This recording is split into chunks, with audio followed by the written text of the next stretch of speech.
Vamos falar sobre a Páscoa e tudo que essa data comemorativa traz para a nossa vida, a realidade da Páscoa para a nossa vida, o que mudou. E hoje nós vamos falar um pouquinho sobre isso. E eu quero já trazer algumas informações sobre esse nome Páscoa, porque o que significa Páscoa? Páscoa vem de uma palavra hebraica que ela se chama Pessá. Pessá significa passar por cima. É uma passagem, é como se fosse pular. É como se tivesse eu tenho que passar por aqui, tem um obstáculo, uma caixa, e eu passo por cima. Eu poderia chutar a caixa, eu poderia tirar a caixa do lugar, eu poderia fazer, né? Mas eu passei por cima, eu não toquei na caixa. Mas o que tem a ver isso, Páscoa, Pessá, uma caixa, passar por cima, o que tem a ver tudo isso? O que acontece? Lá em Êxodo, eu vou ler aqui para vocês, Êxodo 12:12, diz assim: naquela mesma noite passarei pelo Egito e matarei todos os primogênitos, tanto homens como animais. Executarei juízo sobre todos os deuses do Egito. Eu sou o Senhor. O sangue será um sinal para indicar as casas que vocês estiverem. Quando eu vir o sangue, passarei adiante, passarei por cima. A praga de destruição não os atingirá quando eu ferir o Egito. Este dia será um memorial que vocês e todos os seus descendentes o comemorarão como festa ao Senhor. Comemorem-no como decreto perpétuo. O que estava acontecendo aqui? Moisés tinha sido separado pelo Senhor para ir lá no Egito levar o povo de Israel para a terra prometida. Todos já conhecem essa história, já viram alguma coisa assim parecida? Todo mundo conhece a história de Moisés? Quem conhece ele, levanta a mão aí. É conhecida, né? Então Moisés foi para o Egito para libertar o povo, para sair do Egito e ir para a terra prometida. Então já tinha acontecido aqui as pragas, e nesse momento Deus deu uma orientação para Moisés, para que todos ficassem em casa, matassem um cordeiro, e dividisse, se tivesse muita carne, dividisse com os vizinhos e tal, e o sangue daquele cordeiro ia passar na porta das casas, porque naquela noite iria passar um anjo da morte, para ferir os primogênitos do Egito, porque era uma das formas que Deus estava usando para defender o povo de Deus da mão dos egípcios. E toda casa que tivesse o sangue passado na porta, o anjo que estava passando pelas casas ia passar por cima das casas que tinham esse sangue. Então, por isso esse nome Pessá, que veio a Páscoa. A passagem, o anjo que iria passar pela casa dos hebreus não passou, passou por cima. Então, essa é a palavra Pessá, passagem. E a comemoração é por causa dessa passagem por cima, dos filhos de Deus que não foram tocados. Imagina, quantas milhares de famílias que tinham no Egito. Os primogênitos não era só bebezinho, eram todos os primogênitos. Todos os filhos mais velhos iriam ser mortos naquela noite. Então olha quantos milhares de pessoas que morreram naquela noite. E quantas milhares de pessoas que não morreram, porque o anjo passou por cima, diante de uma obediência dos filhos de Deus, que fizeram esse sacrifício, passaram sangue na porta e os filhos não morreram. Então, a Páscoa, a festa da Páscoa é por isso. Existia, e por que isso? Porque a ira do Senhor estava sobre o povo do Egito, diante da maldade, diante da injustiça que os egípcios estavam fazendo com o povo hebreu. Já estavam há 200 e alguns anos escravizando o povo de forma muito injusta, fazendo com que o povo trabalhasse muito a preço de nada, e a injustiça, a maldade, o pecado estava muito presente, aonde ali era a última gota do copo da ira do Senhor, aonde ele decidiu com que a ira dele fosse adiante dos egípcios. Então, diante disso, Deus deu essa orientação para Moisés. E isso se tornou um motivo de comemoração. Todos entenderam aqui, amém? Então, a Páscoa é exatamente isso. É a comemoração da passagem do anjo da morte por cima da casa. Não tocou. E isso traz muito a realidade para a nossa vida. Porque a Bíblia diz que o pecado, o salário do pecado é a morte. E a Bíblia também diz que todos pecaram e todos estão destituídos da glória de Deus. Então, se nós somos pecadores, nós merecíamos a morte. Nós merecíamos mesmo a condenação e estávamos sim condenados. Mas por causa daquele que morreu, ele tomou sobre si as nossas transgressões, os nossos pecados. E o anjo da morte passou apenas ali, porque ele ficou na frente de todos nós. Ele decidiu estar no nosso lugar. E ele decidiu morrer exatamente na época da Páscoa. Por quê? Justamente para comunicar esse livramento de morte que Deus deu para o povo hebreu. Vocês concordam comigo que eles tiveram um livramento de morte, certo ou errado?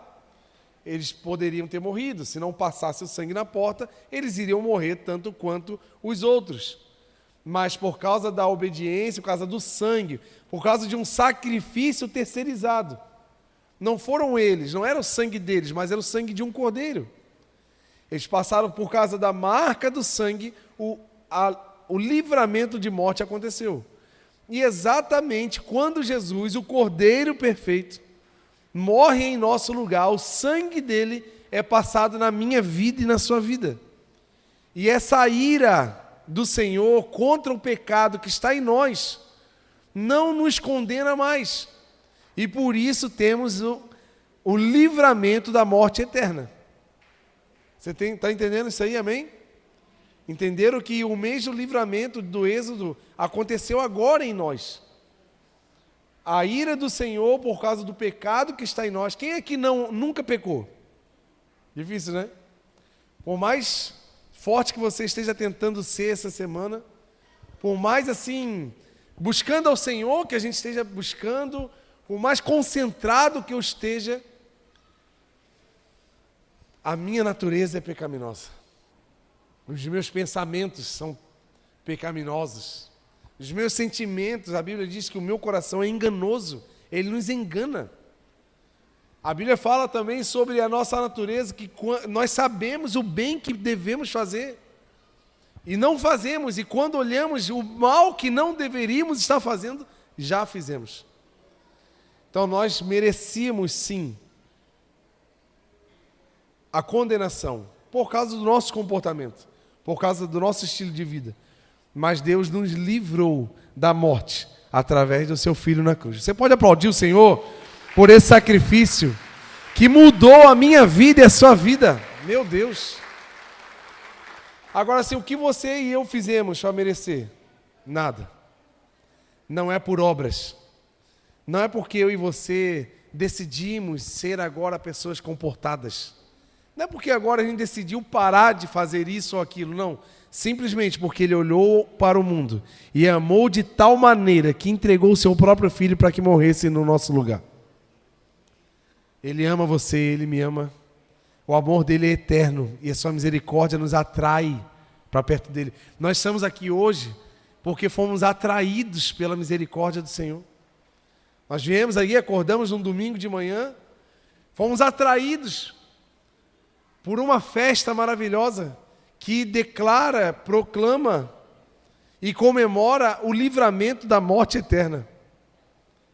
Talvez a gente só lembra da Páscoa pela ressurreição. Logicamente que é um marco eterno e muito importante para a humanidade. Mas a verdadeira comemoração da Páscoa é comemorar pelo livramento que Ele nos deu. Então aqui, o que isso trouxe para nós? A primeira coisa que essa salvação que Deus nos deu Esse livramento que Deus nos deu, o que ele traz é igualdade. Você pode repetir comigo essa palavra no 3? 1, 2, 3. Igualdade. Todos somos iguais. Somos iguais perante ao Senhor.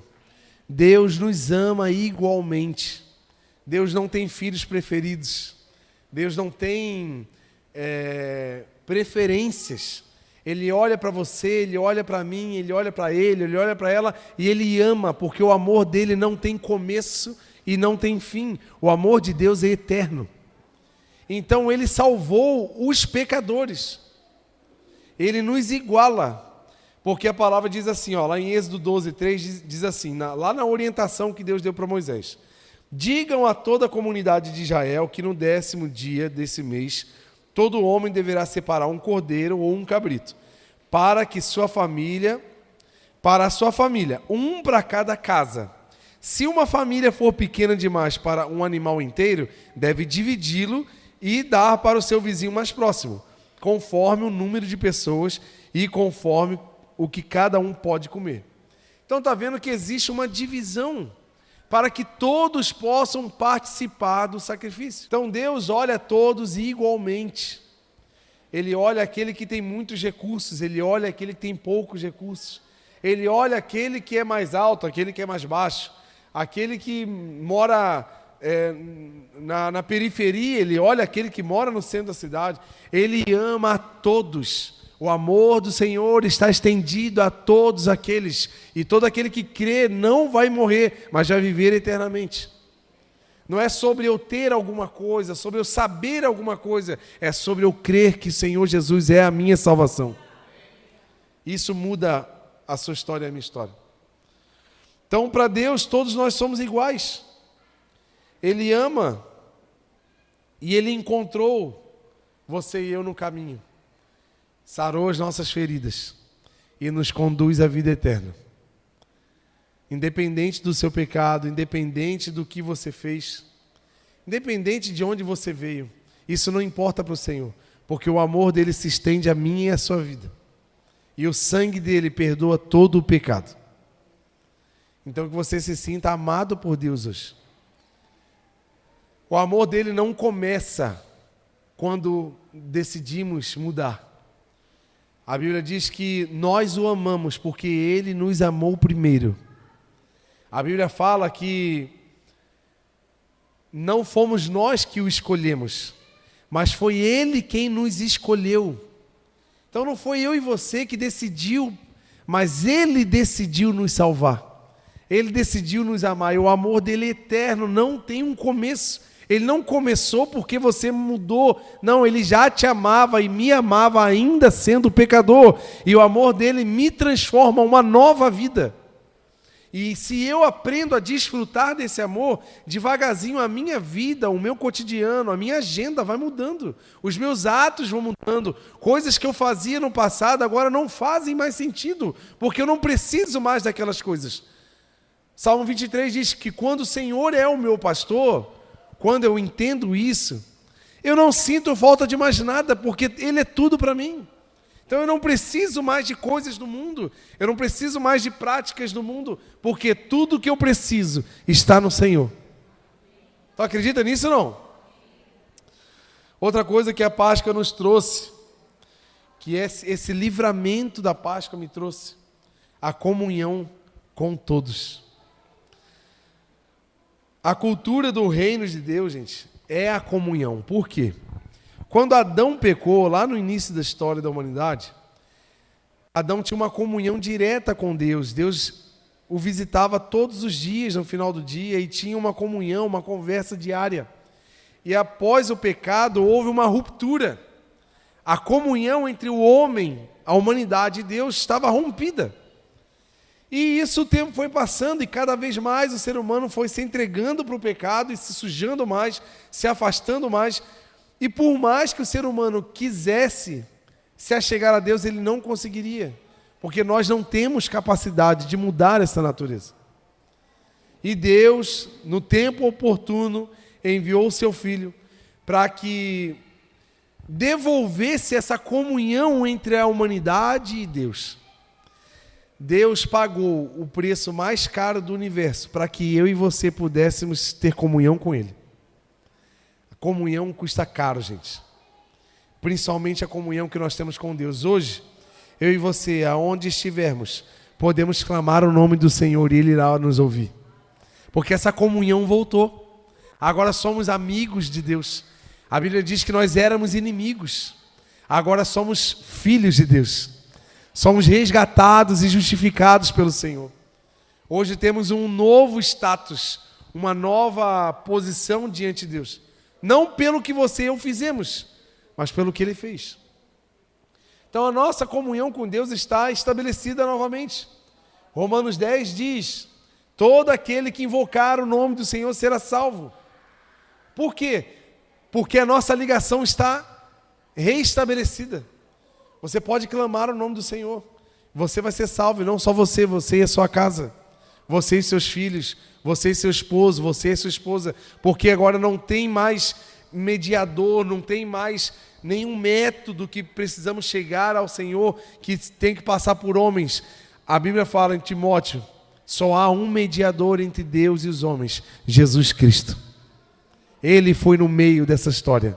A lente do Senhor agora é o sangue de Cristo. Ele olhava para eu e para você, olhava o pecado que estava em nós.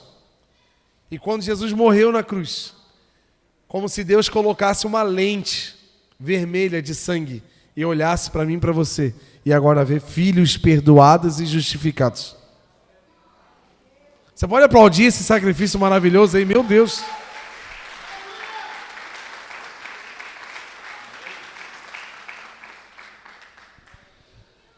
Agora, outra coisa que a Páscoa nos traz. A Páscoa nos traz um envio. Lá em Êxodo, se você puder, quando chegar em casa, lê todo o capítulo de Êxodo 12, que tu vai entender toda essa questão, essa preparação da Páscoa. A Páscoa aconteceu no Êxodo 12. Foi ali que teve toda a orientação pascal. Então aqui, Êxodo 12, 11 diz assim: ao comerem, lembra que eu falei que ele pediu para cada casa separar um cordeiro, dividir com os vizinhos? Aí que ele continua: ao comerem, estejam prontos para sair, cinto no lugar, sandálias nos pés, cajado na mão, comam apressadamente. Esta é a Páscoa do Senhor. Por que ele diz isso?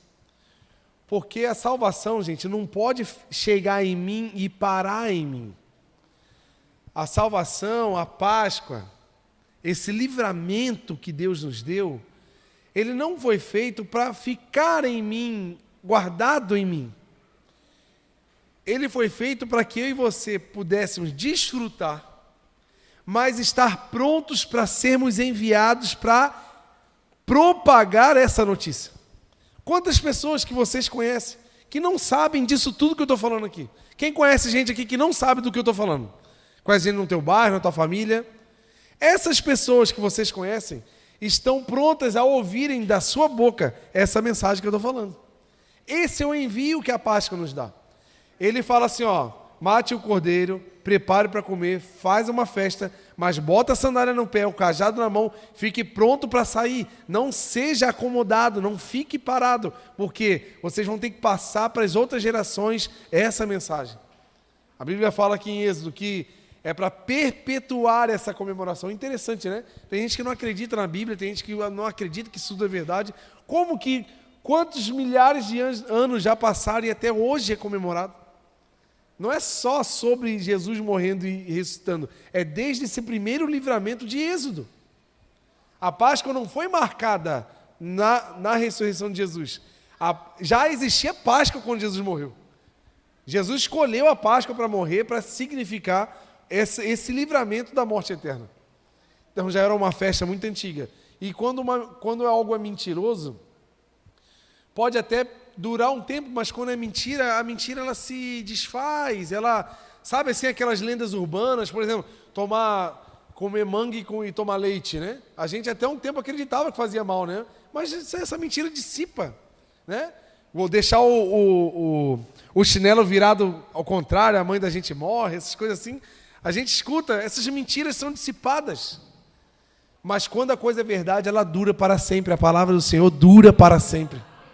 As coisas passam, os tempos passam, as modas passam, mas a palavra do Senhor dura para sempre. E se Ele falou que te ama, Ele vai te amar para sempre. Se Ele falou que te salvou, Ele te salvou e acabou. É uma festa que está escrito na palavra do Senhor. E enquanto estivermos na terra, vamos glorificar e fazer muita festa na Páscoa aí, porque Ele é merecedor da nossa glória, da nossa aleluia, da nossa glorificação. Então esteja pronto para sair, gente. Esteja pronto para falar do amor de Deus. Esteja pronto para ser usado. Todos nós aqui, vocês, eu, carregamos coisas poderosas do céu. Eu e você temos dons que Deus nos deu. Sabia que todos nós aqui carregamos aí pelo menos umas 200 habilidades diferentes?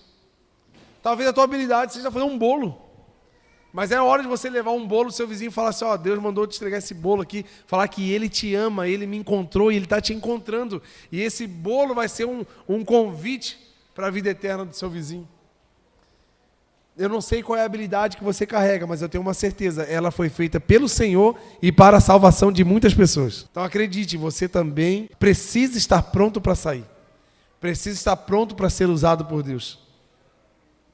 Deus nos alcançou e não quer que a gente fique parado, estagnado. Ele quer que a gente avance, levando essa palavra para muitos, porque não foi nós que fizemos alguma coisa, foi Ele que fez. Sabe quando a gente descobre uma notícia muito boa assim, e a gente não pode segurar ela para a gente? Isso é a salvação. Não segure só para você, mas leve para muitas pessoas. Tem muita gente sofrendo, tem muita gente falando assim, meu Deus, quando que a minha vida vai mudar? Meu Deus, eu não aguento mais esse sofrimento. Quem sabe, você é a resposta dessa oração.